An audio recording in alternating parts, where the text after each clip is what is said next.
પ્રમોદ, આજે તમે પેલી કાળમુખી કવિતા માટે થઈને મારી દીકરી માન્યાને તમાચો મારી દીધો. કેમ?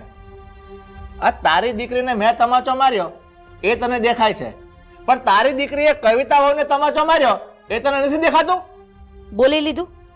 મને એક વાતનો જવાબ આપો તો. આ ક્યારના તમે મંડાણા છો તારી દીકરી, તો આ માન્યા તમારી દીકરી નથી?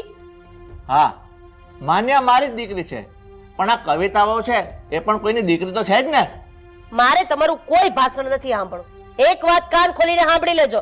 આજ પછી જો ઈ કાળમુખી કવિતા હાટું થઈને મારી દીકરી માન્યા ઉપર હાથ ઉપાડ્યો છે ને તો જોયા જેવી થાય, મજા નહીં આવે. પણ રાધા, તું સમજતી કેમ નથી? આ તું અને માન્યા ઈ બિચારી કવિતા ઉપર મનમાની કરો છો ને, એ ઠીક નથી કરતા. ચૂપ, એકદમ ચૂપ. હવે પછી એક શબ્દ નહીં બોલતા. આ ઘરમાં ખરા ખોટાનો ખેલ હવે હું રમીશ.